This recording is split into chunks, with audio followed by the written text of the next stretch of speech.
Muy buenos días, gracias a todos y a todas por continuar con nosotros en esta sala y en la transmisión en Facebook Live. Vamos a dar inicio con nuestra segunda conferencia magistral de esta mañana en este octavo Transdi 2024. La conferencia lleva por título Del no lugar al lugar de la pedagogía en los procesos de formación normalista para la investigación.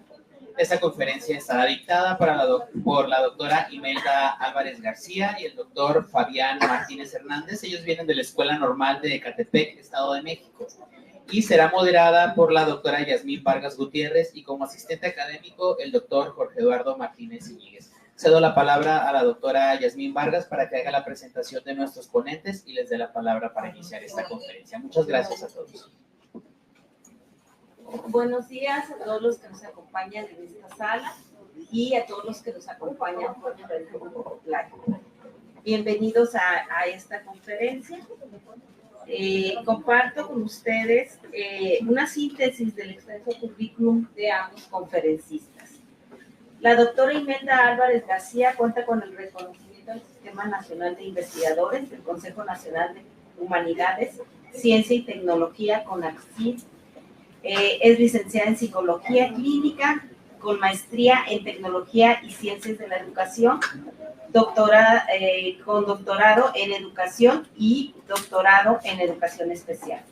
Es docente en la Escuela Normal de Ecatepec y de la Universidad del Valle de México, Campus Hispano, y el Centro Universitario Valle de Anáhuac. Ha publicado más de 15 artículos en libros y revistas, y actualmente participa como enlace del área de Igualdad, Equidad y Género y es responsable del programa de Violencia y Acoso Escolar. También es asesora de tesis en el programa de Maestría en Interculturalidad para la Paz y los Conflictos Escolares y asesora de tesis del programa de Pedagogía de la Escuela Normal de Ecatepec. El doctor Fabián Martínez Hernández es actualmente profesor investigador de la licenciatura y posgrado en la Escuela Normal de Ecatepec, con reconocimiento en el Sistema Nacional de Investigadores del Consejo Nacional de Humanidades, Ciencias y Tecnología. Cuenta con reconocimiento a perfil deseable del PRODE. Es integrante del cuerpo académico en formación, educación intercultural, diálogo de saberes. También es miembro del Comité de Fomento Editorial de la Dirección General de Educación Normal y Actualización del Magisterio en la Ciudad de México. Miembro del Consejo Arbitral de la revista Divulgación de Ciencia y Educación y tiene diversas publicaciones en revistas indexadas, capítulos de libro y coordinación de libros. Se ha especializado en la línea de investigación subalternidad en los procesos de formación docente, relaciones del poder, alteridad para la construcción de otras formas del ser docente e interculturalidad crítica para otros desencuentros con la docencia. Bienvenidos, doctores, a nuestra facultad.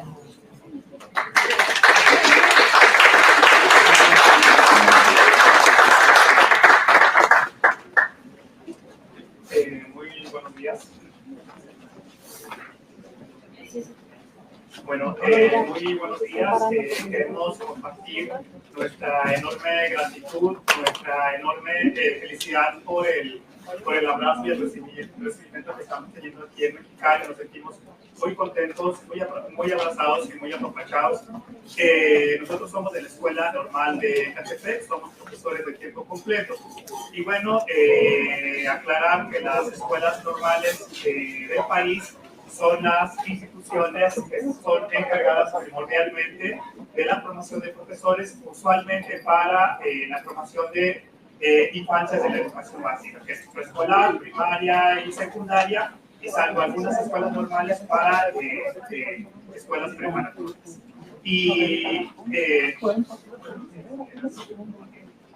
de alguna manera, muchísimas gracias, estamos muy contentos y reconocer que este octavo Congreso Trans definitivamente destaca la sincronía, la armonía y ante todo la unión de la preocupación por mejores humanidades. Gracias.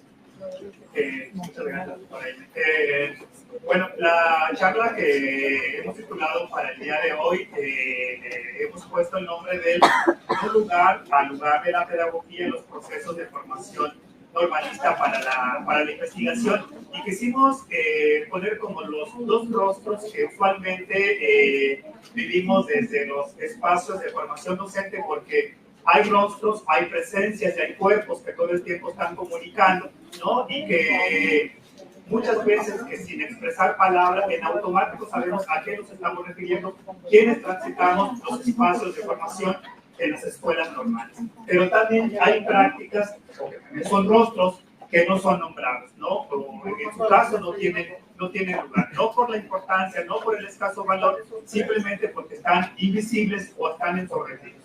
Sobre ellos que queremos nosotros comenzar.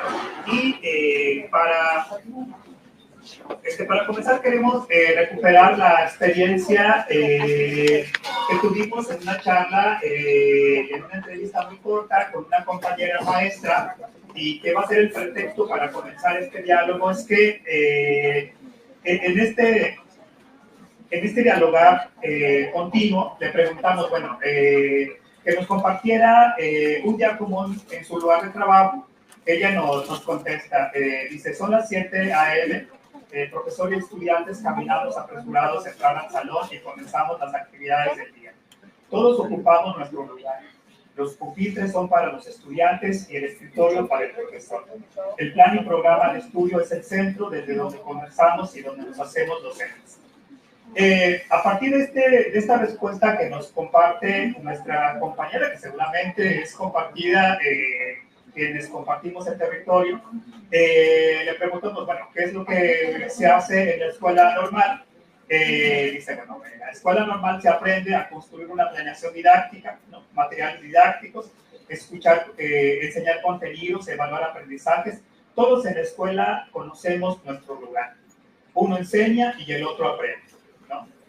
A partir del testimonio que a nosotros nos parece revelador, nos regresamos a esta idea de que lo que sí tiene lugar es a partir de lo que logramos reconocer. ¿Qué es lo que logramos reconocer? Es que el lugar en un espacio, en una geografía determinada, pues está plagada de simbolismos, está plagada de significados y de sentidos que son compartidos en el trato cotidiano. ¿Cuáles son ellos? Pues los lugares a quienes ya nos pertenecen, que son consolidados y sedimentados con el paso del tiempo, y que a la par nos dejamos de preguntar, bueno, ¿por qué es que nos miramos, nos sentimos y nos relacionamos de esta manera, tal como lo observamos en el siguiente testimonio? Entonces, queremos nosotros primero entonces aclarar a qué nos vamos a referir como el no lugar, ¿no? Que también le llamamos como el lugar, pero los espacios sin alma, recuperando a Marc Augé, que señala o que dice lo siguiente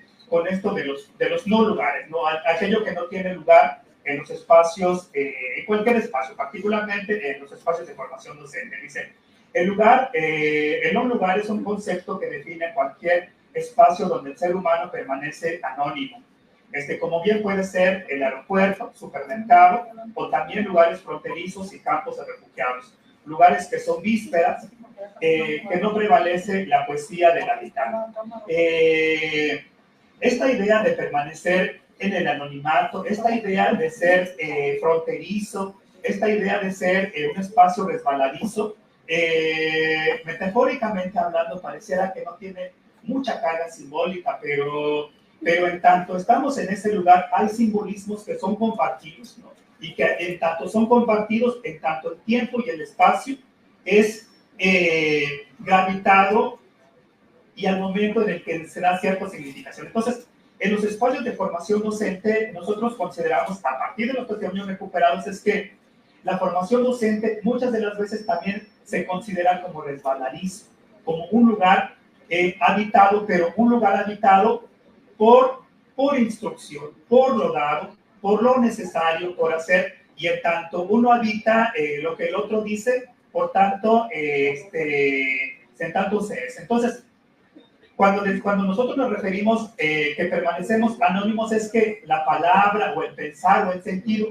no es el sentido de quien está en ese espacio, sino más bien que es el sentido y la significación dada por una relación de poder mucho más grande que a simple vista quizás no podemos identificar. Y para efectos de esta presentación hemos preparado como contenido 5 momentos. El primer momento como presentar cuál es el primer rostro de lo que sí tiene lugar en la formación docente en la escuela normal, que tiene esta tendencia de la profesionalización de la formación docente en la escuela normal. Ese es el primer rostro de lo que sí tiene lugar en la escuela normal. En un segundo momento, los rostros de lo pedagógico en la escuela normal. Para en un tercer momento, bueno, cuáles son los dispositivos que nos permiten mirar, ¿no? Que nos permiten poner en tensión y en problematización eso que está ahí gravitando y nos está habitando en las escuelas normales a partir de las narrativas pedagógicas para pensar lo que nos pasa en la formación docente. En un cuarto momento, precisamos hacer una parada para conversar en torno al lugar de las pedagogías horizontales y el lugar de la investigación como posibilidad para concluir con las reflexiones. Entonces, doctora Ime, no sé si queda algo que compartir. Gracias, querido. Realmente la intención acá es visibilizarnos, como estaba destacando la conferencia anterior, la importancia de la investigación en los procesos de las humanidades. Es muy importante empezarnos a problematizar qué papel estamos tomando nosotros y qué papel toma como protagonista la propia educación. Bien, gracias, doctora Ime. Bueno, la primera parada, como bien lo compartimos, es que la tendencia de formación en las escuelas normales está dada desde la idea de la profesionalización de la formación docente en la escuela normal. Y bueno, así como en el aeropuerto es un tránsito, una víspera, la escuela normal lo es también al mirarse como un espacio donde el habitar del otro es silencio, es el ocultarse en tanto el proceso de subjetividad docente adquiere su forma. ¿A qué forma nos referimos? Nos referimos a la idea de la profesionalización. Queremos colocar como que al centro, como pretexto para ir aproximándonos, para ver qué es lo que sucede en las entrañas de la formación docente, es que la profesionalización docente está concentrada en los verbos que ustedes alcanzan a observar en lo que implica la formación docente en las escuelas normales. La idea de... Ahí está. La profesionalización docente implica, uno dice, integrar, aplicar, desarrollar, que el estudiante se logre interesarse, colaborar, compartir, aceptar. Todos los verbos que alcanzamos a observar ahí, ¿no? En la escuela normal no solamente se observa, sino que esos verbos están en implicación en todo momento de subjetivación, sea en el salón de clases, sea en el patio, sea en la escuela o fuera de ella, en todo momento lo que está erigiendo o habitando o construyendo la idea de pensarse docente. Entonces, algo que alcanza a asomarse ahí en los verbos de la profesionalización docente es que está al servicio de la técnica, está al servicio del funcionalismo, ¿no? Está al servicio en la construcción de una estrategia, ¿no? De una técnica para eficientar mejor los procesos de ser profesor. Es decir, en tanto yo me habito, yo me apropio de los contenidos, de los aprendizajes esperados, en tanto yo me los apropio, por tanto soy profesor, ¿no? Pero ¿por qué estamos mencionando que esto pudiera no pensarse como el no lugar de un pensar otro de la docencia? Bueno, uno, porque lo que no estamos observando ahí es que no existe otro rostro de lo pedagógico en la escuela normal. Es decir, pareciera que el hecho de estar en la escuela normal solamente es estar tan preocupado por lo que hay que aprender a hacer para inmediatamente, que al término de aprender a hacerlo, es compartir al otro como si fuera una especie de carrera de relevos, ¿no? Yo como profesor, formador de docentes, lo recibo, ¿no? Y en tanto lo recibo, lo comparto con el otro. Es decir, la relación en la escuela normal pareciera estarse articulado, estarse pensando como la de producir y reproducir una serie de conocimientos acabados, y esos conocimientos acabados, en tanto generaciones están, en tanto generaciones lleguen, se producen y reproducen. Esa es como que la tendencia que observamos como primer rostro del lugar de la formación docente.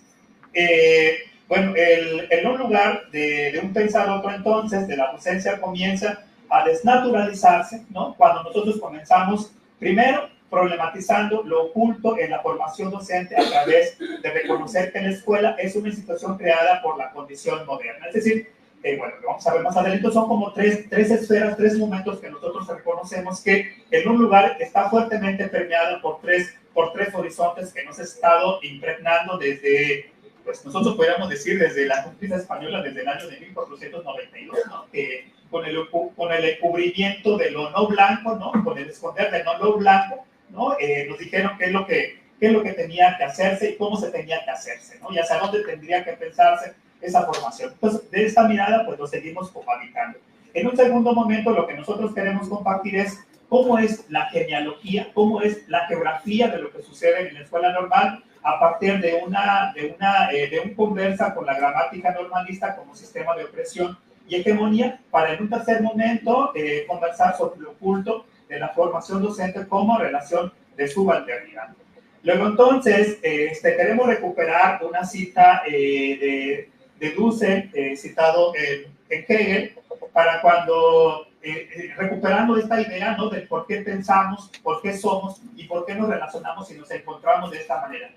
Y a partir de las investigaciones que nosotros hemos realizado es que tiene sus orígenes desde la condición moderna, ¿no? Y su llegada de la cultura europea hacia las periferias de lo que no es el centro, ¿no? Y en tanto llegada de los europeos, ¿no? Toda la cosmovisión, toda la hegemonía presentada por Europa, lo que alcanzamos a notar es que todo eso que llegó en el año de 1492, hubo un arrojo de todo un arrojo de lo que ya era Europa, ¿no? Y lo que sucede con nuestras periferias es un blanqueamiento cultural. Aquello que no es blanco no se convierte en una blanquitud desde la imagen y semejanza de los europeos, y en tanto el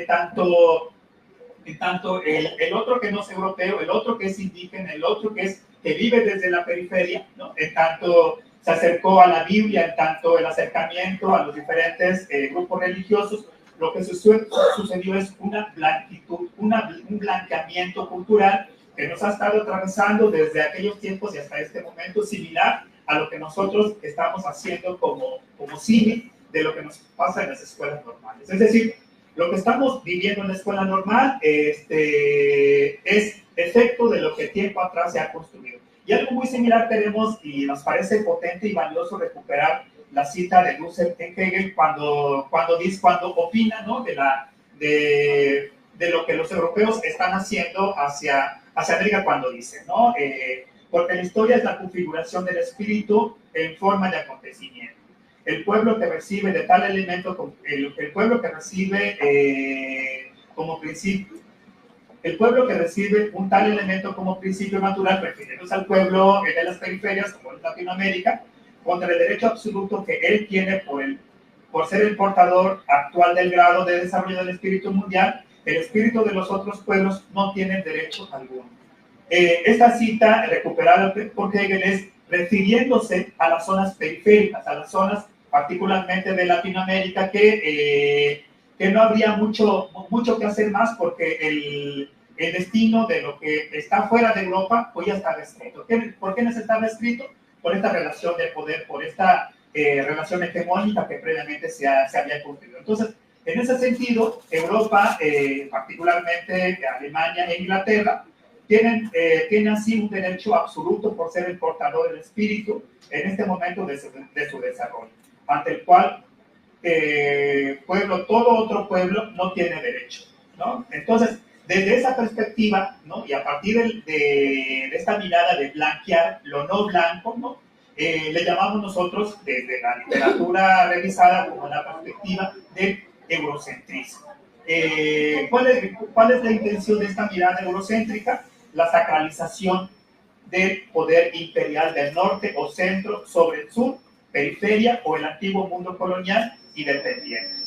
Es esto como pretexto para problematizar lo oculto en la formación docente a través de reconocer que la escuela es una institución creada por la condición moderna, por la llegada del pensamiento moderno desde Europa. Luego entonces, esta lógica de perpetuar al otro en su sistema de creencias, ideologías y formas otras de vida, silenció, oprimió de manera abrupta identidades conformadas para así constituir una sociedad. Dice, entonces, en un lugar del otro tiene su origen desde Europa, que ha constituido a las otras culturas de mundos, personas como objeto, como lo arrojado ante sus ojos. Creo que no hay mucho que decir al respecto, ¿no? Estas perspectivas de lo que estamos nosotros vivenciando y experienciando en la nueva escuela mexicana como proyecto de formación ciudadana en el país, tiene estos orígenes. Entonces, desestructurar, desnaturalizar lo que somos a partir de lo que otros han dictado, implica reconocer cuáles son las configuraciones que nos constituyen en este momento. Por ello es que la tendencia de la formación se encuentra atravesada por el énfasis en mejorar las técnicas, las estrategias, el control del grupo como mecanismos de un proyecto de lo mismo, haciendo símil al pensamiento de la condición moderna que ya compartíamos. Y bueno, queremos mostrar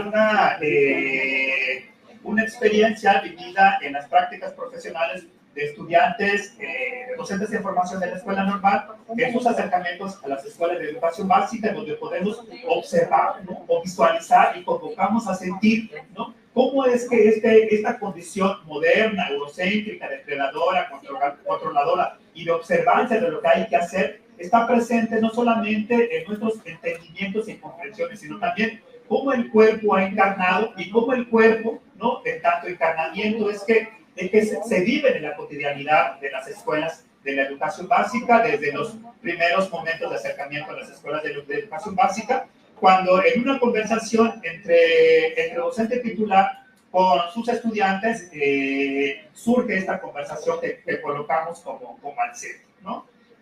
Nos quisiéramos como convocar en la segunda parte, donde está marcado como en verde, donde dice, el docente le dice, bueno, toda vez que les ha dicho, que les ha encargado que llevara materiales de trabajo para trabajar en el salón de clase, surge esta conversación. El docente le dice a su estudiante, ¿quién les dijo que podían ponerle otro color? ¿Cuál fue la indicación que les di? Y el estudiante le contesta, colorear el pan de muerto. El docente le vuelve a preguntar, ¿les dije algo más? El estudiante contesta, no. La docente le vuelve a replicar, pues yo no sé cómo le hagan, yo no les voy a revisar el trabajo, yo les dije cómo quería que estuviera coloreado, no pueden ocupar otros colores, solamente café y amarillo, tal como lo había indicado la maestra. Dice, por lo que los estudiantes se mostraron asustados y preocupados porque no podía borrar el gis.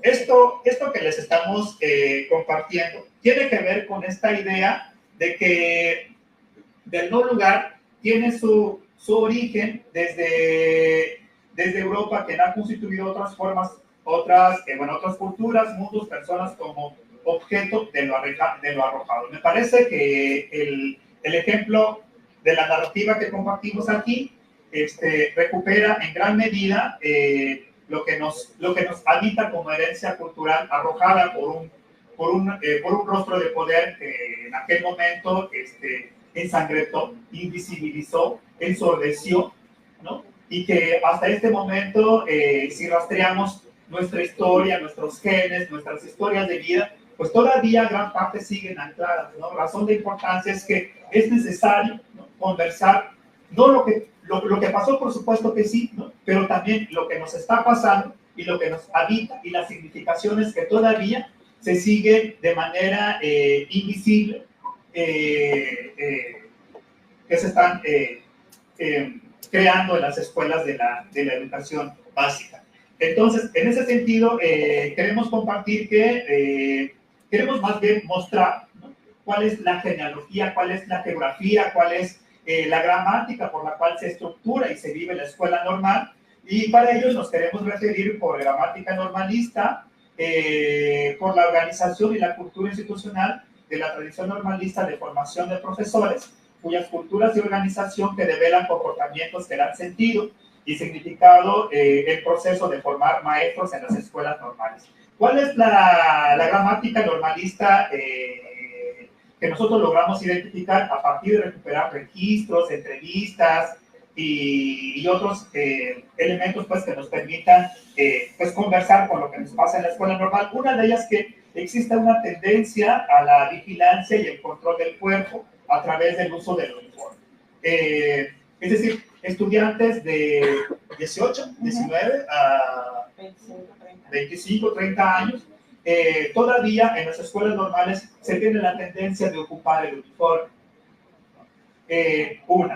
La otra, no se puede pensar a un docente normalista si no ocupa un uniforme. No se puede tampoco pensar dentro de la gramática normalista una planeación con una estructura bien revisada, bien delimitada. Esta planeación tiene que estar al servicio del docente titular que acompaña la formación en la escuela normal, pero también tiene que estar al servicio del docente titular de la escuela de donde va a llegar a realizar sus prácticas. Otra es, tampoco se puede pensar como subjetividad docente, como gramática normalista, la elaboración del material didáctico. Pero tampoco se podría decir que dejaría de ser maestro si el estudiante tampoco tiene un control de grupo, si tampoco tiene evaluación de aprendizaje y tampoco tiene un diario docente.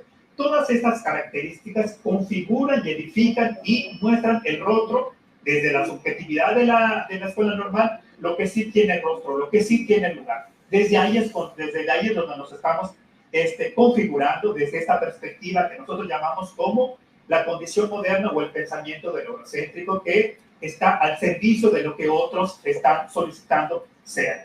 ¿Qué otra condición reconocemos de la gramática normalista?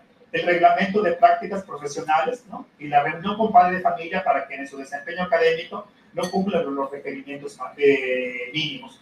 Todas estas características que los estamos mencionando pareciera, yo no sé si alguien de los que están aquí, probablemente sí, están muy jóvenes, pero los que ya estamos grandes seguramente tienen hijos en preescolar, en primaria, secundaria o familiares en educación básica, en donde cuando alguien está fallando ya en la escuela, lo que se hace es llamar a los papás, ¿no? Y conversar, pues, qué es lo que está pasando, porque el desempeño académico del hijo o del familiar, pues, es bajo. Algo muy similar sucede en las escuelas normales todavía, ¿no? A pesar de que tenemos 18, 19 años, 25 padres de familia inclusive, ¿no? Entonces, hay una vigilancia excesiva en lo que sí debe ser, pero atrás de eso que estamos nombrando hay una serie de cargas simbólicas, hay una serie de subjetividades que es el mensaje que les está significando de quienes formamos docentes para que al hacerlo con ellos pareciera que es la producción de conocimientos acabados, ¿no? Es decir, lo que estamos haciendo desde la escuela normal es un entrenamiento, es un ensayo de lo que posteriormente ellos vivirán en las escuelas de la educación básica. Esto es como el que sí tiene lugar en la escuela básica, ¿no? Como la técnica, la estrategia de cómo debemos de hacerlo. También es así que, bueno, la mayoría de los trabajos de titulación van en ese sentido, estrategias para favorecer X, técnicas y estrategias para tal cosa, ¿no? Pero es para el control o para mejorar o para eficientar lo que sí exige el Estado. En ese sentido, lo que nosotros también queremos mostrar, que lo oculto en la formación docente, bueno, más visible que oculto, ¿no? Pero cuando no lo registramos, cuando no lo narramos, pues pareciera que está oculto, pero aquello que está oculto, pues está entre nosotros en todo momento, revelándonos experiencias, ¿no? Entonces, lo que nosotros consideramos que lo que está visible, pero que está oculto dentro de la formación docente en las escuelas normales es una relación de subalternidad, es decir, una relación de autoridad hacia alguien que es subordinado, la autoridad encumbrada por la figura del docente titular en las escuelas normales y la relación de subordinación hacia los estudiantes. Entonces, pero atrás de esta relación de subalternidad, en esa relación de autoridad, está puesta como centro la producción que estaría al servicio de una determinación económica, ¿no? Como instancia última, como fin última. Entonces, hay que garantizar que la mano de obra, que quienes van a eficientar y hacer mejor el trabajo, pues son los maestros, y hay que garantizarle que eso suceda. Entonces, atrás de una relación de subalternidad, atrás de ella hay una relación de una determinación económica. Entonces, lo que logramos aquí reconocer es que tanto el que forma y el que es formado saben del lugar que ocupan en la dinámica de la formación docente. Ambos saben de las implicaciones y las bondades del silencio como una forma de dominación y anclaje del pensamiento unilateral. Es decir, tanto estudiante y profesor saben escuchar, saben hacer, saben coexistir con el otro como parte de un contexto histórico predeterminado y pertenencia del mundo de la producción del capital humano. Así, la identidad de la formación normalista se convierte en una agencia que se dispone y provee, pero que oculta los malestares, ¿no? Que no solamente vive el docente de formación, sino también el docente cultural. Ambos somos producto de un proyecto mucho más amplio, de un proyecto de relación de subalternidad que muchas veces se encuentra ensordecida e invisibilizada. Nosotros queremos pensar que solamente es en los espacios de formación en las escuelas normales. Posiblemente hay cierta distancia de lo que sucede en otros claustros, en otras facultades.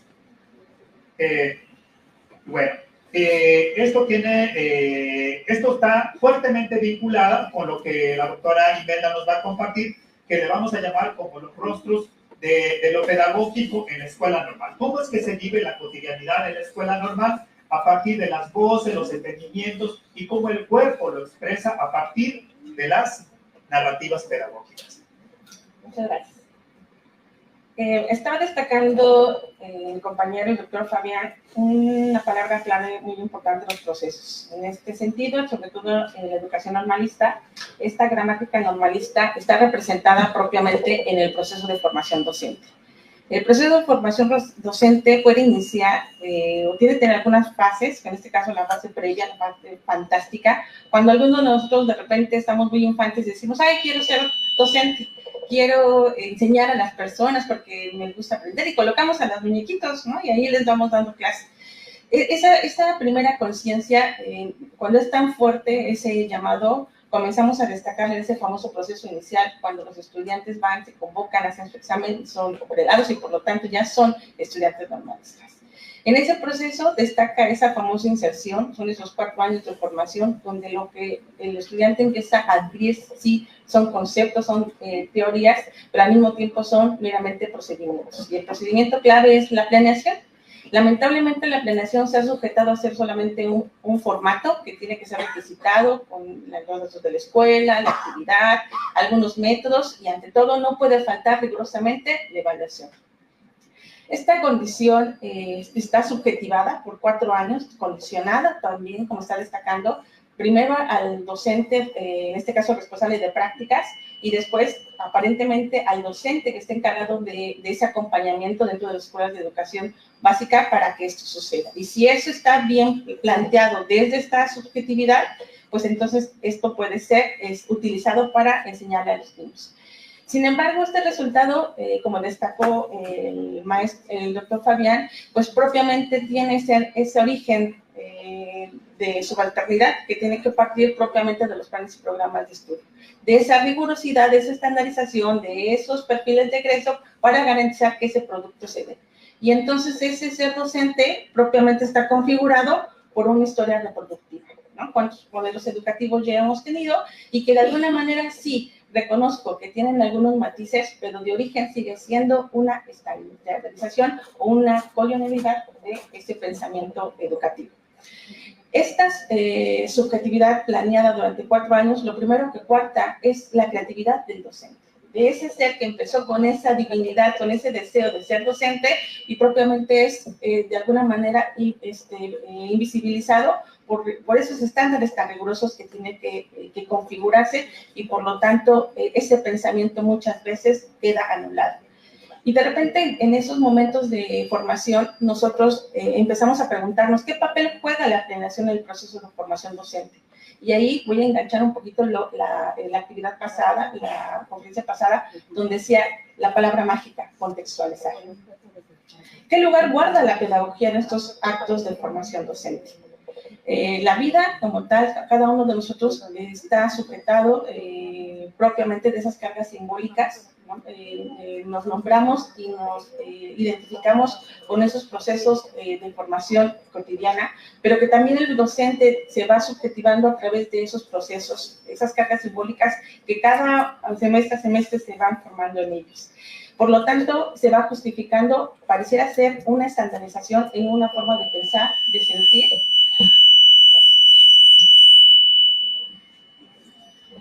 muy emocional, y de convivir. Gracias. Por tanto, este ser docente normalista empieza a subjetivar formas únicas de ser docencia, formas únicas de hacer planeaciones, formas únicas de presentar esas prácticas cotidianas y que tiene que presentar durante esos 4 años de formación y que aún así no termina, ¿no? Seguimos todavía en esta condición de profesionalizarnos en el servicio profesional docente con grados de maestría, pero seguimos reproduciendo esas prácticas totalmente sedimentarias. Para esto nos obligamos a cuestionar. Gracias.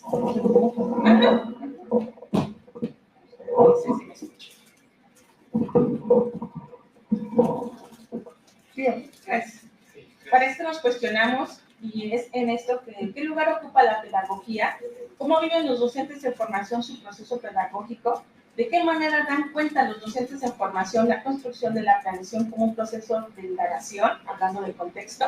La planeación docente permite construir alternativas que den presencia a la diversidad e interculturalidad que viven en las aulas educativas. La formación docente está sujetada de alguna manera con este diálogo, este encuentro binario que tiene que realizarse entre la sociedad y la escuela para generar esos famosos encuentros de reconocer, el sentir, el pensar de esas infancias o bien de la vida, las almas, decía hace rato el doctor, que se viven dentro de los espacios áulicos. Muchos de nosotros a esos encuentros les llamamos interculturalidad.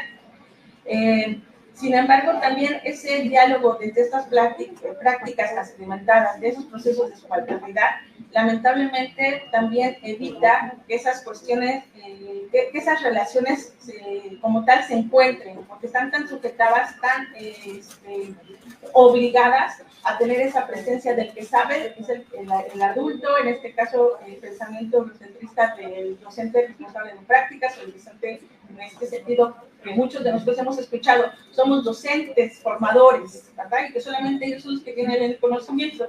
Y lamentablemente ese proceso de subalternidad lo que se sigue generando es que no exista esa ruptura. Cuando este diálogo parte de reconocerse como ese sentir creador, lo primero que empieza a reconocer pues, es su propio pensamiento, decía la doctora hace un rato, su propia introspección, y entonces empieza a desnaturalizar, empieza a dudar de lo que se ha estado estableciendo. Y aquí es donde viene la magia, de empezar a cuestionar, como se nos ha enseñado, y empezar a problematizar incluso el por qué pensamos como pensamos.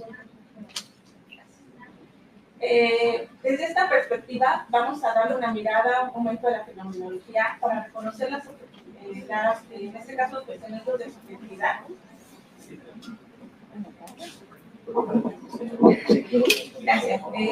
Y para esto utilizamos métodos de reconocer esta información, la observación y la entrevistas. Gracias. El cual les preguntamos a los docentes normalistas y a los docentes de formación la siguiente cuestión. ¿Qué significa para ti la planeación formada de prácticas? ¿Qué aspectos consideras son prioritarios para realizar una buena planificación? Desde la mirada de los docentes, en este caso docentes normalistas, uno de ellos nos contestó: compañeros maestros, para la próxima semana solicito entregar su planeación docente del Departamento de Seguimiento, Planes y Programas, porque la dirección escolar le dará seguimiento. Además, es importante que lo que entreguen, porque necesitamos saber cómo van a evaluar las competencias genéricas y profesionales de los alumnos.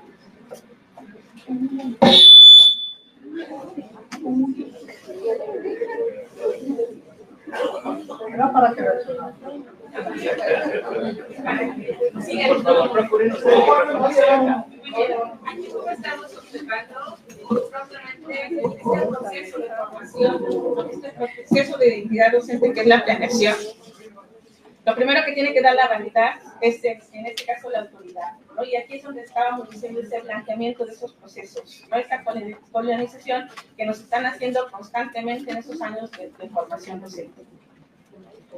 Desde esta también subjetividad utilizamos en este caso el testimonio de una estudiante normalista, donde menciona que planificar quiere decir tener conocimiento de X tema, contextualizar el espacio áulico escolar y además de considerar los aprendizajes previos. Planear implica conocer estilos y ritmos de aprendizaje del alumno, el contexto escolar, social y familiar y además conocimiento del plan y programa de estudios.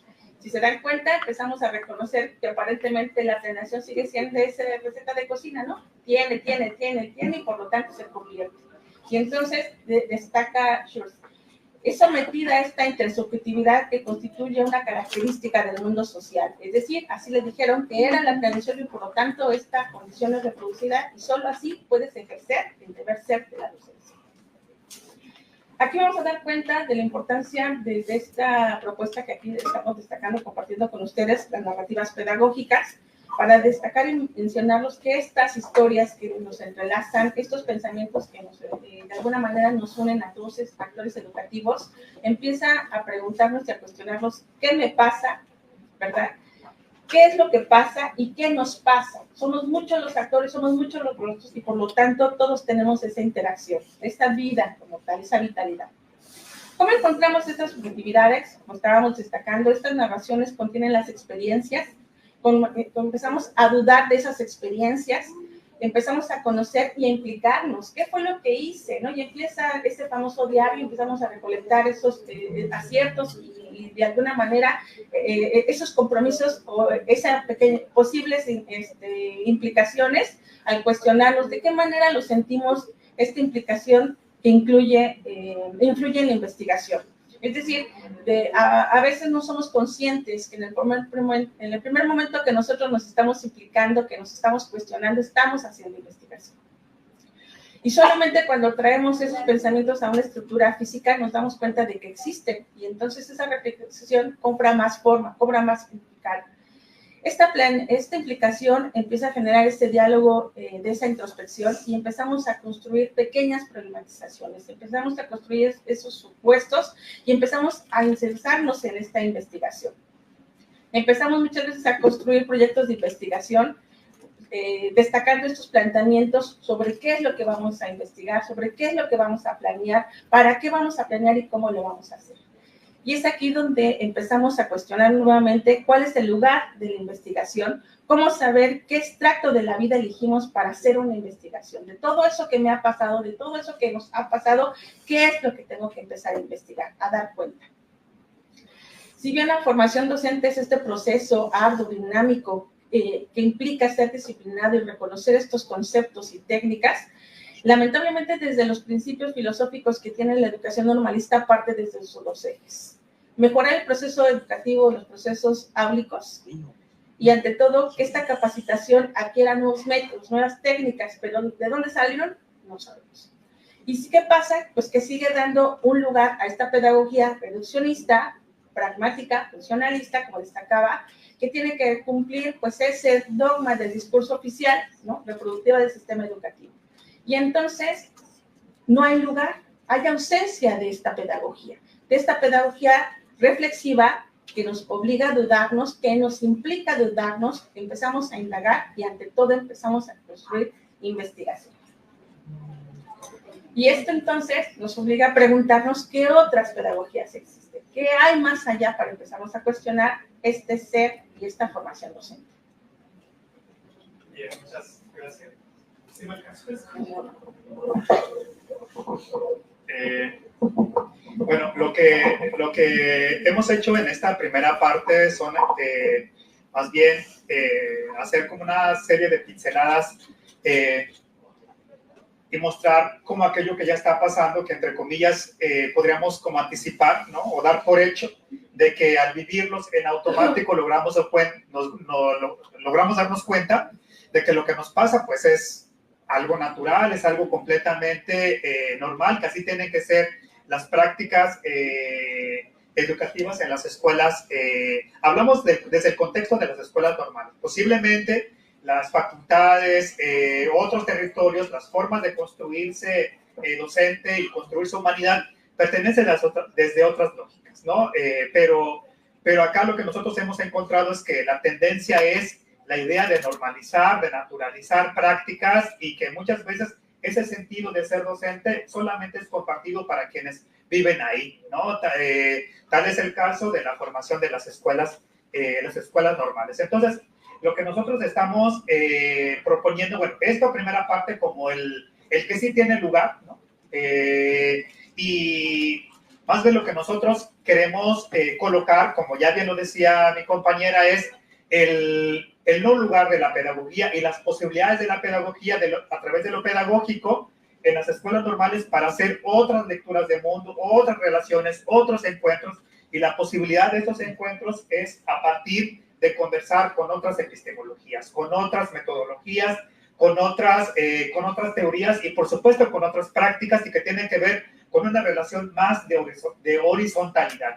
Y la horizontalidad implica, uno, el encuentro cara a cara, rostro a rostro con el otro, que entre comillas es distinto a mí, pero que es necesario conversar y compartir sintonías para proyectar algo que nos haga común a todos. ¿Qué es lo que nos hace común a todos? Proyectos compartidos. Generalmente desde las epistemologías de lo dado, de lo naturalizado, cada quien trabaja desde su trinchera, cada quien habla desde lo que es necesario hacer, pero que pocas veces hacemos equipo a partir de la resonancia que el otro también me puede provocar, a partir de la escucha, del diálogo y de un encuentro compartido. Entonces, si distinguimos eso, las epistemologías horizontales, entonces es necesario también decir que tanto los discursos de lo que sí tiene lugar y de lo que no tiene lugar son discursos socialmente construidos y que tienen sentido para quien lo nombra y además es eco desde el territorio donde es nombrado. Me parece que las subjetividades que han estado como preconstruidas y que nos han estado atravesando durante largo tiempo, a la par que fue construido, es necesario hacer deconstrucciones, ¿no? Y a partir de esas deconstrucciones reconocer otras posibilidades, otras pedagogías, otras epistemologías, otras metodologías, otras teorías y por supuesto otras prácticas. Luego entonces, a partir de las epistemologías horizontales como posibilidad, lo que nosotros reconocemos en primer momento es problematizar las prácticas docentes, decisiones en el aula, pero también lo que sucede fuera de las fronteras de lo escolarizado. Es decir, no pensar, no sentir y convocarnos a experienciar de otro modo que lo que dialogamos, lo que leemos y lo que construimos al interior de la escuela, al interior de las aulas, de las cuatro paredes, pareciera que todo solamente tiene significado ahí, ¿no? Pero lo que conversamos dentro también tiene ciertas resonancias y significados fuera de los espacios, fuera de los perímetros escolares. Dice, entonces, el cuerpo del sujeto no es ajeno a las experiencias vividas en el pasado, más bien continúa configurándose en sus relaciones en el ahora. Entonces, el reto al que convocamos aquí, bueno, las fotos que estamos colocando ahí, ¿no? La mayoría de las que ustedes han visto son fotografías que recuperamos en las redes, rostros de profesores que son, diría yo, producto de una configuración hermosa del ser docente y que ellos son los que nos han estado configurando y lo que hemos estado construyendo en la morosidad de lo que somos ahora o no somos como docentes. Entonces, pues ahí son varios de diferentes latitudes del país. Y bueno, el reto que estamos convocando nosotros aquí es comenzar un diálogo que nos encuentre con ese rostro que usualmente permanece invisible, ausente e inclusive impersonal en los procesos de construcción de un objeto de investigación desde la visión eurocéntrica. También lo que convocamos es a un giro decolonial a través del doble desafío a la investigación desde las epistemologías horizontales. Por una parte, la primera de ellas es resignificar el conocimiento, ¿no? El conocimiento ya dado, ya anclado y en el cual nosotros nos hemos estado construyendo la mirada del mundo en relación con el mundo. También las metodologías, el contexto académico y el sentido de construirse a sí mismo como afectación e implicación dentro de su territorio como proceso de colonizador. por otra parte también co-construir, que a la parte de que nos construimos otras relaciones con el conocimiento, con las metodologías y las teorías, a la parte que nos construimos en alteridad, nos construimos en la presencia y en el reconocimiento del otro a partir de su mirada, de su escucha y de un encuentro quizás mucho más cercano, algo muy similar que sucede en la educación básica y algo que también miramos en las escuelas de educación básica es que quienes habitamos las escuelas parecíamos como, yo siempre le digo a la doctora Imelda, pareciéramos como dos líneas paralelas, ¿no? Estamos tan cerca, pero que nunca llegamos a encontrarnos, ¿no? Como dos líneas paralelas que, pues, que en algún momento llegamos y confiamos que nos vamos a encontrar, nos vamos a hacer una intersección, pero esa intersección posiblemente nunca llega, ¿no? Porque siempre llegamos a pensar que el lugar ya está dado, es decir, el lugar del maestro es el que está acá en el privilegio y el que da las indicaciones, las instrucciones y por tanto es el que sabe. Y el otro es el que ya también sabe su lugar, ¿no? Como inicialmente conversamos, pero en las epistemologías horizontales la idea es desestructurar esa relación que, pues yo no sé hasta dónde nos lleve como humanidad, yo no sé qué es lo que pasa acá en Mexicali, posiblemente esas relaciones no sean así, pero al menos en el centro del país y particularmente en la escuela normal, la tendencia es que cada quien sabe su lugar, ¿no? Y en tanto consigue el propósito, ¿no?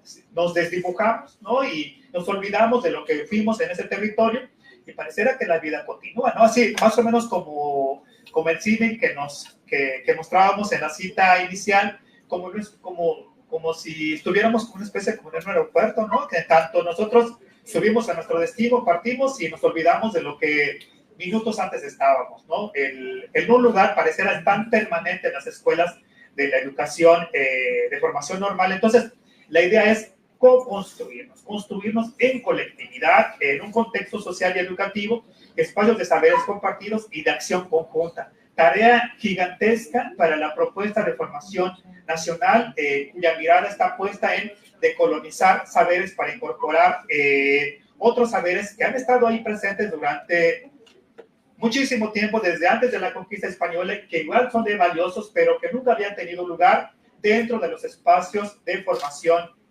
formales. Y pues, pero ahí están, ¿no? Ahí están. Y bueno, otra de las apuestas al que nos convocan las epistemologías horizontales como posibilidad es sumar las voces, ¿no? Y las experiencias que se encarnan en la vida dentro y fuera de la escuela para que a partir de ahí comencemos a dibujar y crear nuevas categorías conceptuales para habitar de muchas formas los territorios académicos. Nosotros le llamamos como ensordecidos y también invisibilizados por una sola lógica de hacer y construirnos desde la investigación. Investigación que nos permita transitar otras docencias, otras humanidades y por supuesto, ¿no? Que yo siento muy bonito cada vez que eso que pensamos que nos ha distanciado, pero que en el fondo, ¿no? Nuestros ancestros nos dicen que la cercanía, el abrazo, el apapacho, como lo decimos en el centro, ¿no? Nos reconocemos en la mirada del otro. A mí me agradó mucho en la primera participación de la doctora Nelia cuando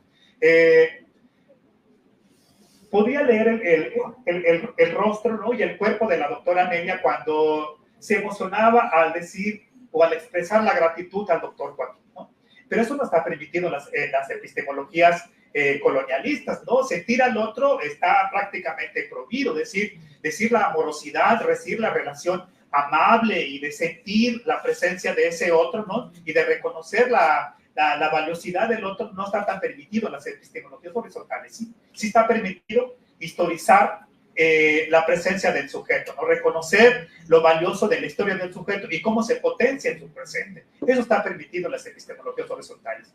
Hay muchísimas preguntas que nos planteamos a partir de las posibilidades y también las limitaciones de las epistemologías horizontales en un lugar como el nuestro, como México, como parte de Latinoamérica, en donde en un espacio de formación, pues estamos al menos en el centro del país, entre 50, 40 y 30 estudiantes, donde una relación más personalizada pareciera estar ausente. Pero en ese reconocimiento, ¿qué posibilidades podemos nosotros encontrar y generar fisuras para conversar entre nosotros? y algunas de las reflexiones que nosotros queremos compartir a partir de lo que nosotros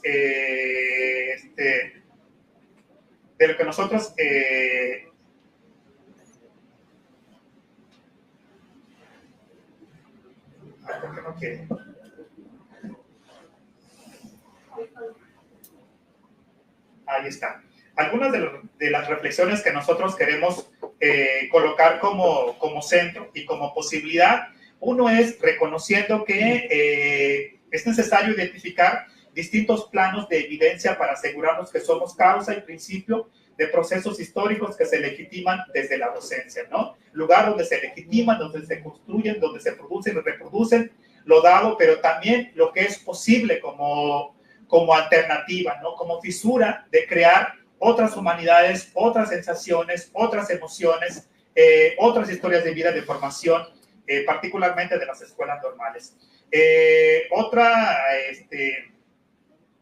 Otra reflexión que queremos colocar y poner al centro es hacer visibles las lógicas en que nos relacionamos con el currículum y, por supuesto, con la formación docente como profesión de Estado, pues ahí están latentes las comprensiones del tipo de ciudadanía que estamos construyendo.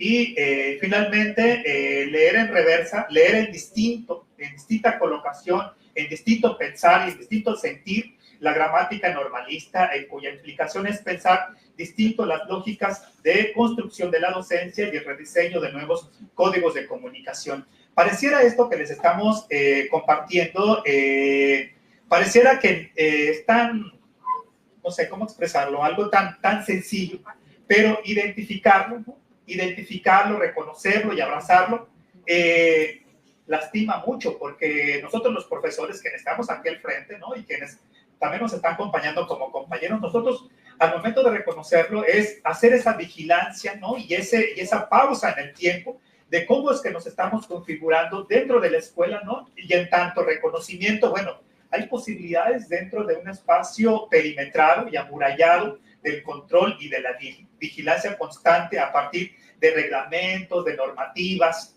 etcétera, ¿no? Es decir, el pensamiento del eurocentrado está tan bien diseñado en el que los sujetos pareciera que nos convertimos en robots, ¿no? en el que pensar y sentir de otro modo está prohibido.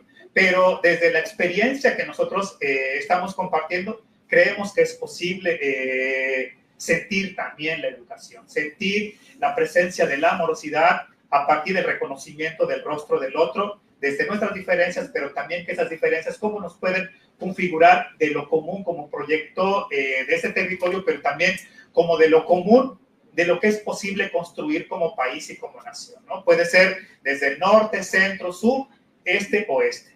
Y tan es así que hemos empezado a reconfigurar, a nombrar objetos de investigación distintas. No solamente es la idea de estrategias para favorecer o técnicas para hacer mejor la lectoescritura o etcétera, etcétera, pero que estén al servicio de la técnica o de la funcionalidad. Y a nosotros son pequeños acercamientos, pero que nos emociona mucho presentarles solamente algunos títulos de trabajos que hemos acompañado en la maestría en interculturalidad para la paz y los conflictos escolares, que son posibles reposicionar, que es posible reconfigurar la noción de pensar la docencia desde otros ángulos de colocación epistemológica, teórica y metodológica, como no sé si alcancen a mirar los títulos de los trabajos, pero son acercamientos que son necesarios.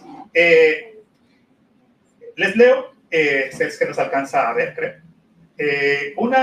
La tesis de maestro José Ángel Solís Hernández, le llamó así, Voces de la alteridad, de los conflictos y las violencias escolares hacia los encuentros de paz, ¿no? Si ustedes tuvieran la oportunidad de sumergirse, de involucrarse a estos textos que surgen desde la tensión, desde el shock, ¿no? Desde los ensordecimientos, desde lo que nos pasa dentro de la escuela y fuera de ella, aquello que no está nombrado, me parece que podríamos encontrar muchísimas resonancias y posibilidades de pensarnos distintos nosotros a quien acompaña las infancias en la educación básica.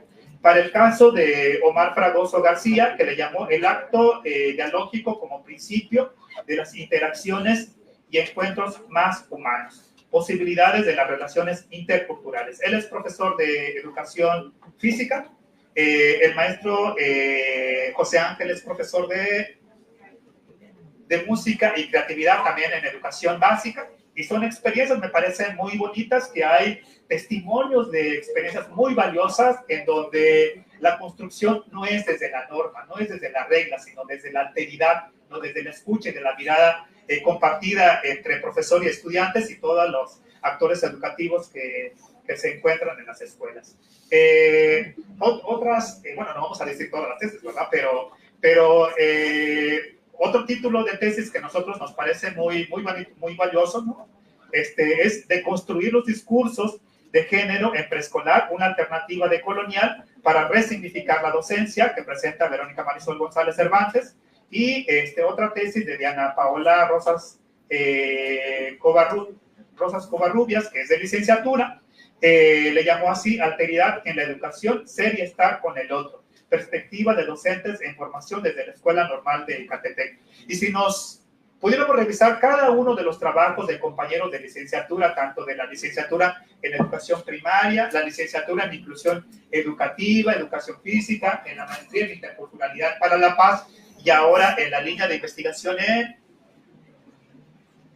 de interculturalidad e inclusión educativa del doctorado en pedagogía que se oferta en la Escuela Normal de Ecatepec, hay acercamientos, hay pinceladas generales de cómo es posible, si es posible reposicionar las realidades que, entre comillas, pensábamos que estaban allá ancladas, que estaban sedimentadas y que como aquello que se convierte en piedra, ¿no? Que pensamos que no podría moverse, hay posibilidades de mover el pensar y el sentir y encontrarnos y construirnos humanidad distinta. Tan es así que nosotros pensamos que es ejemplo de, bueno, la doctora Imelda, de Fabián, y si compartiéramos nuestras historias de vida, seguramente, pues no la creería. Posiblemente podríamos pensar hasta en una película muy complicada, porque nosotros estamos ahí. Si nos narráramos, veríamos muchísimas configuraciones de los cuales nos hemos podido reconocer y mover y construir distinto la docencia. Pues les agradecemos mucho la escucha, la mirada, el encuentro, y pues por permitirnos escucharnos. Doctora Imelda, no sé si quiere compartir algo más. Gracias por darnos estos tiempos de su vida tan latentes y tan atentos. Muchísimas gracias. Estamos muy contentos de estar aquí.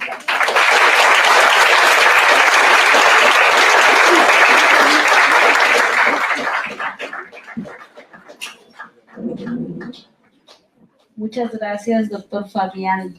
Muchas gracias, doctor Imelda. Gracias por compartir esta información. Creo que nosotros estamos más contentos de que ustedes estén aquí y nos hayan compartido, porque además nos van a permitir reflexionar sobre esta situación. No solamente lo pasan ustedes, creo que en todas las instituciones los vivimos, ¿no? Muchas gracias por dejarnos esta tarea. Bueno, vamos a pasar a la sesión de preguntas.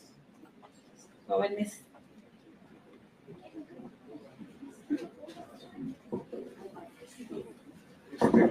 Muchas gracias por esta reflexión. No lugar arriba. Es muy importante eso que estamos teniendo. ¿Nos escuchan? Porque precisamente cuando se dio la pandemia, cuando los maestros de repente en su lugar se tienen que ir a otro lugar, ¿no? Que es a través de las pantallas, y ahí se encontraron que había otros lugares en la casa.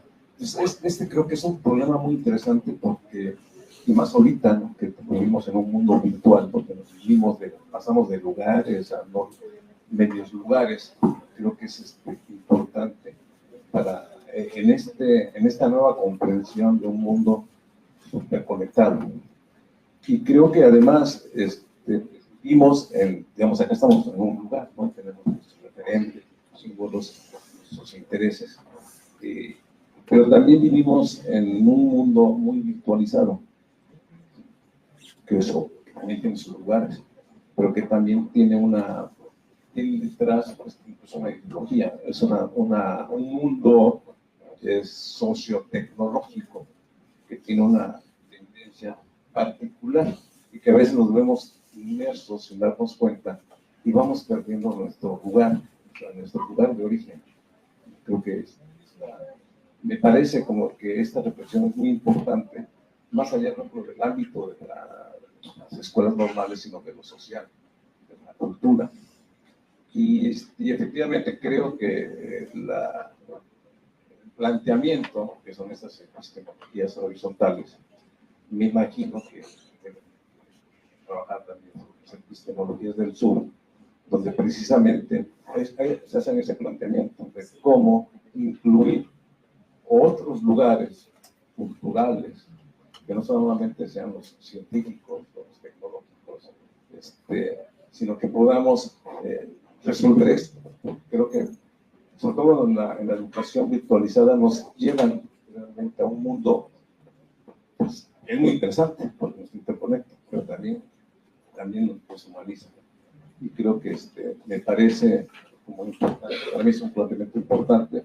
Y les quería preguntar, bueno, en particular, si me imagino que sí, que conocen las epistemologías del sur, que precisamente proponen un diálogo epistémico para poder, lo cual no es nada fácil, pero todo está en este intercambio que tenemos de nueva comprensión del mundo donde estamos, porque estamos acá, pero también estamos en muchas partes y podemos estar en muchas partes. Eso no será primero felicitarlos porque creo que me parece un tema más muy, muy importante ahora de saber dónde estamos, ahora nos están llevando a qué lugares y reconocernos en esos lugares. Más me preguntas que sí, seguramente sí trabajan las epistemologías del sur.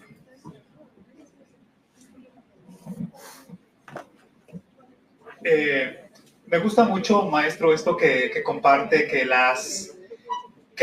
el mundo está teniendo reconfiguraciones en todo momento, ¿no? Entonces, si el mundo se está moviendo, ¿no? Se está transformando, ¿no? Por todas estas descomposiciones sociales que quizás miramos desde las periferias, pero que no parecen el centro, ¿no? Pero esa metáfora del centro no son las mismas afectaciones o no son las mismas dolencias que se viven en las periferias.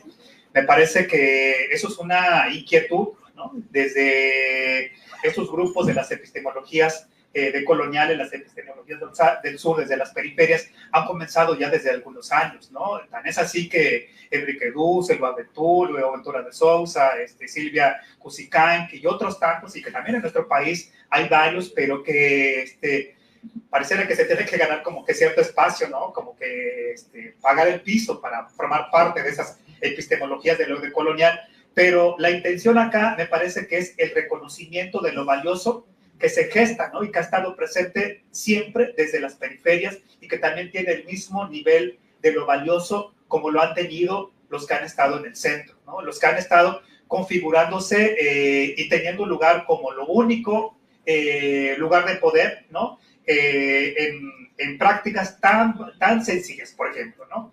Es muy poco común que bueno, no sé si haya ya ahorita, pero que yo recuerde tiempo atrás en la bibliografía básica y complementaria para la formación de profesores en el país, no aparecían teóricos latinoamericanos.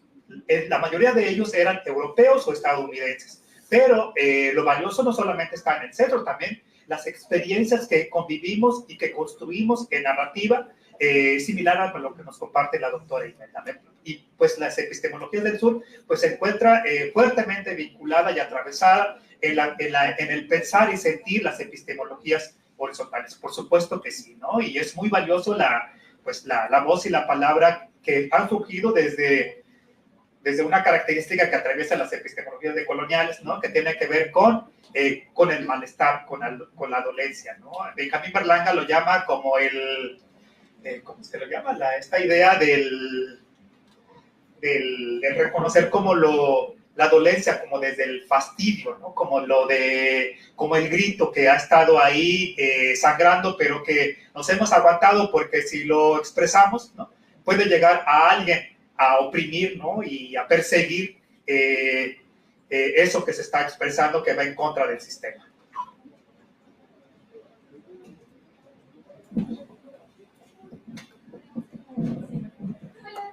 Hola. Días, ¿no?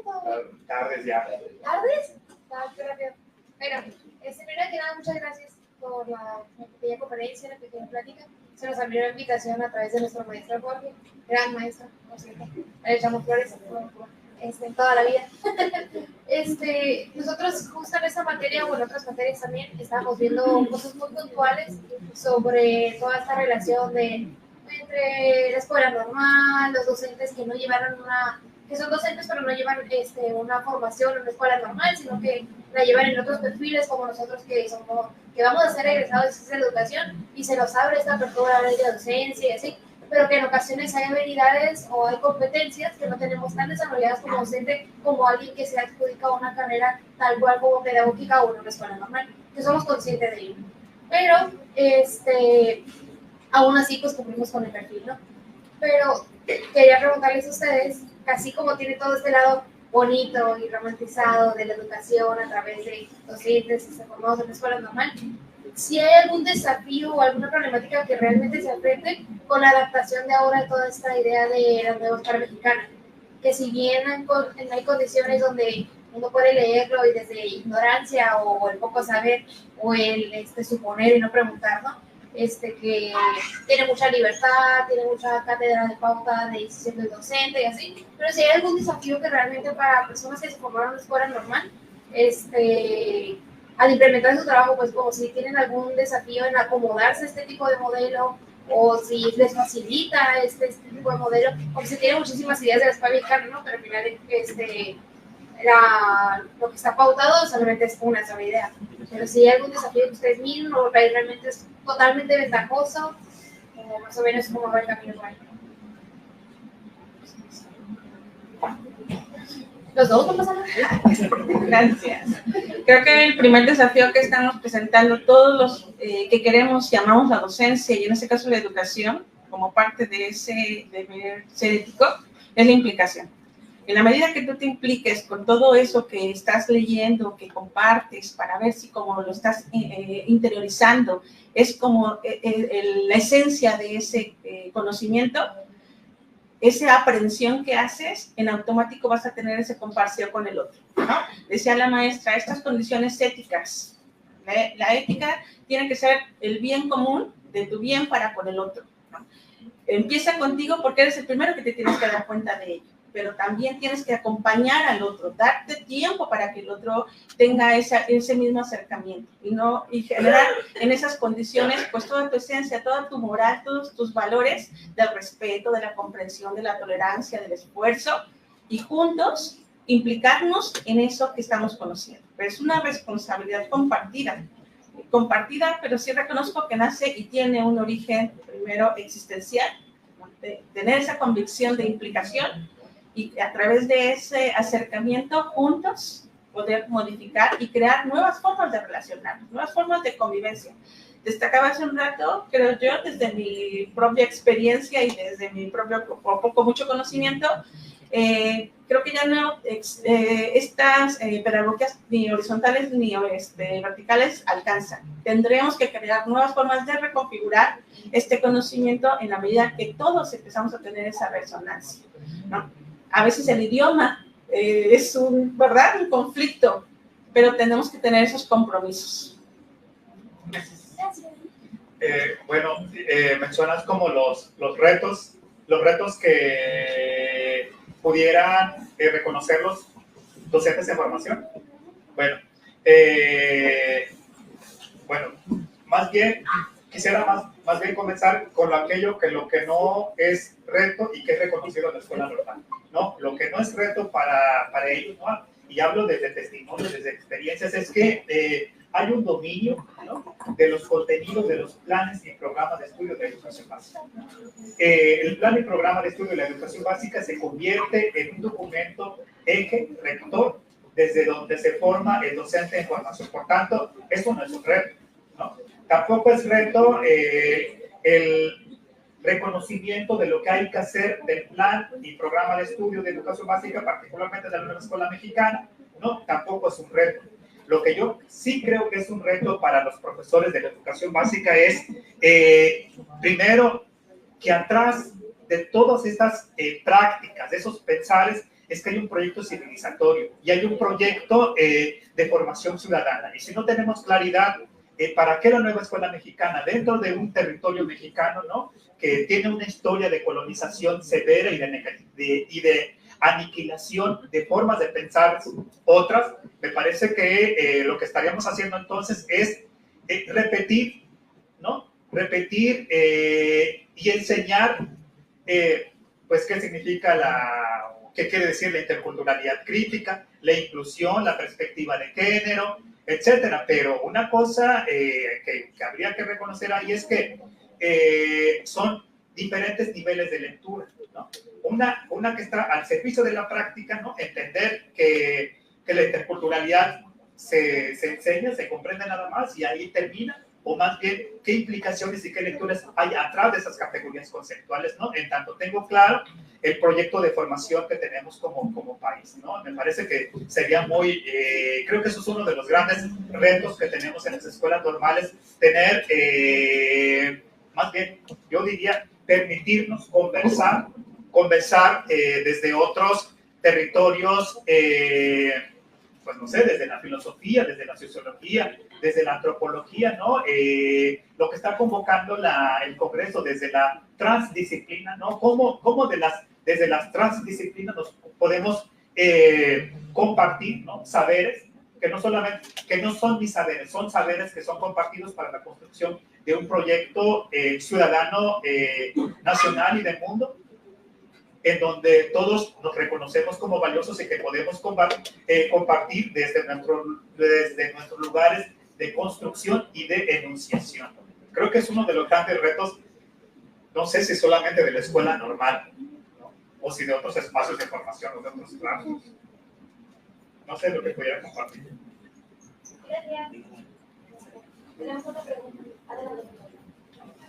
Parabéns, Fabiano e Imelda, queridos amigos, brilhantes professores e doutores. Gracias por sus ponencias. Yo quiero hablar sobre el conflicto que ustedes traen en sus ponencias, una cuestión muy importante que a mí me parece como pilares para la transformación de una práctica pedagógica. Primero, es una necesidad fundamental de historia, ¿no? Porque sin la historia nosotros no podemos haber crítica y esto, por principio, nos lleva ao incômodo, ao desconforto de que temos uma história que nos incomoda. Há necessidade de lidar com isto, um princípio fundamental. Há uma história que nos produz como parte de um processo de apagamento, compreende? E tomarmos conta de que estamos sendo apagados pela história, nos responsabilizar por ela e, ao mesmo tempo, nos conflituar com esta história que da qual nós outros fazemos parte. Quando o professor, o mestre, nos chama a atenção sobre a necessidade de irmos ao sul ou buscarmos outras epistemes e pensarmos isto pós-pandemia, como a jovem nos traz. Atualmente, nós outros que passamos pela pandemia, estamos vivos, nos apagamos como grupos e isto fragilizou muito mais a necessidade que nós outros temos de conflituar-nos uns com os outros.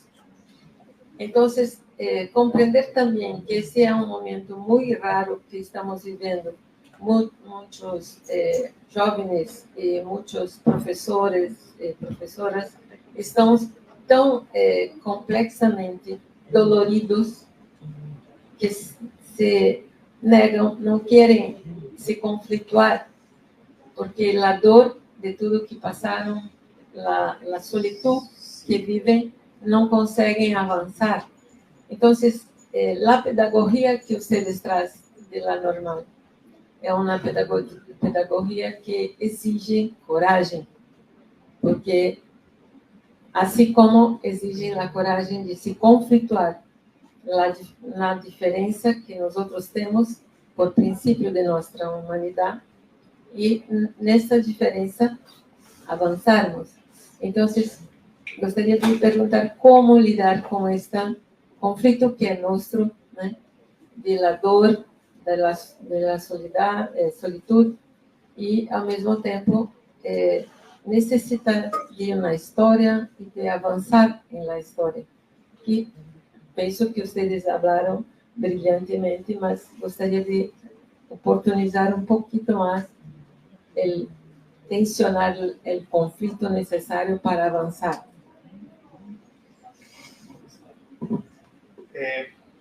Querida Belén, qué hermosa pregunta y que creo que ya habían iniciado los compañeros en los cuestionamientos que hicieron. Primero, me gusta mucho cómo lo reconoces cuando nombras la historia, las narrativas de lo que nos pasa en las escuelas normales como la historia que incomoda. Es necesario incomodar la historia, ¿no? La historia que nos ha apagado y que nos ha silenciado y que nos ha ensordecido.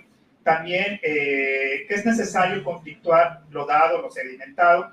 Y hace rato que no recordé nombrarla, ¿no? Pero que Benjamín Berlanga le llama como la pedagogía de la rabia, ¿no? Del enrabiamiento de lo que nos ha sucedido, lo que nos han colocado, pero que también nosotros nos hemos permitido colocarnos. Entonces, a partir de la pregunta que nos haces, ¿cómo lidiar con el conflicto para avanzar hacia una nueva historia, ¿no? de la humanidad? Pero no toda la humanidad nos estamos refiriendo. Más bien creo que habría que distinguir, dentro de un mismo universo hay muchísimas humanidades, ¿no? Las humanidades del centro y las humanidades de las periferias. No son los mismos malestares, no son las mismas dolencias, no son los mismos conflictos, ¿no? Recuerdo muy bonito que alguien decía, bueno, pues mi malestar en este momento es el malestar porque pues en mi casa tengo agua caliente, ¿no? El refrigerador está lleno de comida, ¿no? Tengo un coche para moverme, tengo un lugar de trabajo, etcétera. Pero entonces mi malestar es que está lloviendo, no puedo ir a trabajar, ¿no? Hace frío y me gustaría que estuviera templado, ¿no? Pero mis malestares no son los mismos malestares que pudieran estar padeciendo otros. Entonces, me parece que la pregunta que hace mi querida Belén es cuando dice cómo lidiar con el conflicto para avanzar hacia una nueva historia. Más bien, creo que más bien ahí está la pregunta sobre la pregunta. Es necesario conflictuar la historia que nos está habitando, ¿no? La historia que pensamos que es la historia dada y terminada, pero la historia es necesario reescribirla a partir de narrar lo que nos está pasando, pero también lo que no nos está pasando, pero que al narrar lo que nos pasa es posible reconstruir realidades, ¿no? Y construir otros escenarios. Y creo que la labor de nosotros como profesores ahí está puesta, ¿no? Está puesta la tarea desde lo pragmático o la tarea desde fisurar, desde fragmentar prácticas que han estado pues escribiendo la historia de un país como el nuestro, ¿no? Y el conflicto, por supuesto, que es necesario desde diferentes ángulos, ¿no? Conflictuar el plan y programa de estudios, es necesario conflictuar los libros de texto, es necesario conflictuar, ¿no? Los pensares que me habitan, los sentires que me están habitando, los encuentros que me están habitando. Y el conflicto, por supuesto, es necesario. La doctora Anelia decía hace rato, no es posible pensar en otras realidades si antes no nos pensamos en la investigación. Y la investigación me parece que nos colocan esos lentes posibles, ¿no? La graduación posible para pensar otras epistemes. Si no, no hay posibilidades de reconfigurar otros mundos y, por tanto, pues no otros mundos como desde la historialidad, sino un mundo que es nosotros mismos, ¿no? Que el mundo que se comparte al momento en el que conversa con ese otro y se construye con ese otro. No sé, es lo que podría compartir, querida. Definitivamente hago mías también esas palabras. pero al momento de estar escuchando este planteamiento, me llevaste rápidamente a dos momentos muy importantes. Movilizarnos, movernos de donde estamos. De manera personal, independientemente de estar aquí con ustedes, cuando el comité científico o académico tuvo la oportunidad de aceptar mi ponencia, para mí es muy importante porque venimos desde esta configuración normalista a una universidad, a un universo complejo, ¿no? Donde se requieren el encuentro de muchos conocimientos y por lo tanto es una oportunidad que aquí nos están trayendo a documentar lo que vivimos en los espacios educativos desde este lugar configurado escuelas normales. Al mismo tiempo también me llevaste rápidamente a este pensamiento de transdisciplinaridad. Lo que hacen las enfermeras cuando se gradúan, les dan esa famosa luz del conocimiento, ¿no? Donde lo toman de esta, no recuerdo el nombre de la enfermera, pero que implicaba ese recorrido que hace la enfermera con la luz, a ir al cuidado del otro, de esa persona que en ese momento se encontraba doliente de la cara, enfermo, sobre todo estaba leyendo que es en la guerra civil inglesa. Y creo que es lo que hacen ese tipo de escenarios, sacar eso que está pasando, precisamente para documentarlo, para que esa historia sea vivida por otros y que también nos ayude a replicar lo que se pasa, ¿no? Lo que se vive y que también nosotros tenemos que ser responsables, como decíamos hace un ratito, de esos actos. Creo que el reto aquí comienza es hacer otras formas de docencia, crear otras formas de esa configuración docente que se viva y se sienta en los espacios auditivos, ¿no? En esas pues infancias que a mí me permitirán destacar ese momento de civilidad, de sensibilidad entre nosotros, ¿no? Y entre lo otro, porque sí, me gusta cuando de repente empezamos a observar la obligación que tenemos con el cuidado no nada más del otro, ¿no? Sino con el cuidado de lo otro, de todo lo que está a nuestro alrededor, ¿no?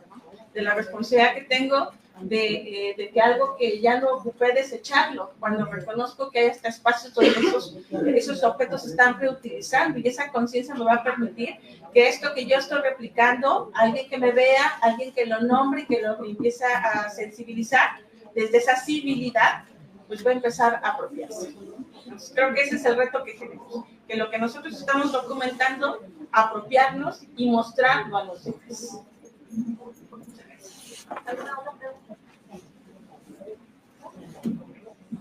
¿Alguna otra pregunta, jóvenes? Muchísimas gracias. Podemos. Pues nuestra gratitud por el cariño y el abrazo que nos están dando Mexicali. Estamos muy emocionados de estar acá con ustedes. Muchas gracias por el apoyo y por la escucha.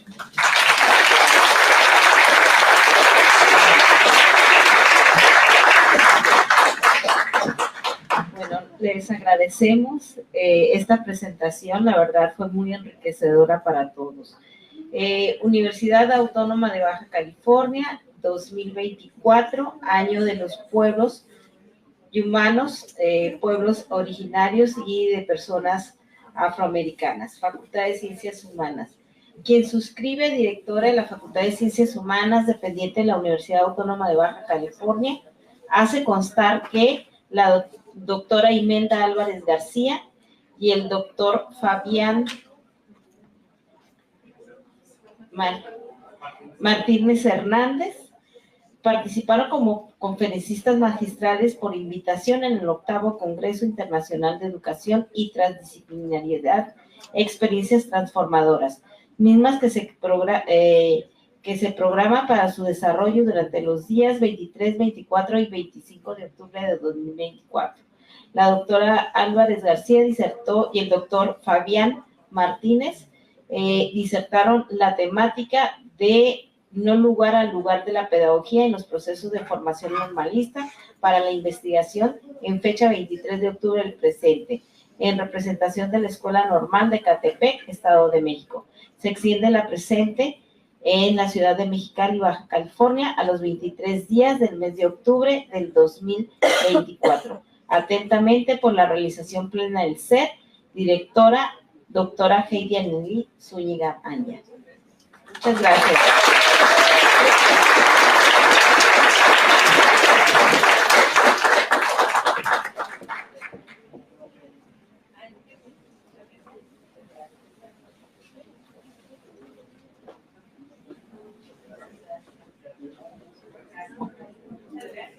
también se le está entregando un reconocimiento, un regalito por parte del comité organizador del 8º Congreso Transdisciplinar.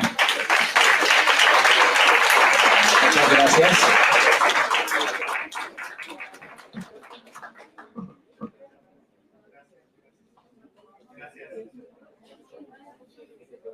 Entonces, les invitamos a que a partir de en este momento tomaremos un receso para la hora de la comida y les invitamos a que estén de cuenta de regreso para las mesas de disertación a partir de las 4:30 de la tarde.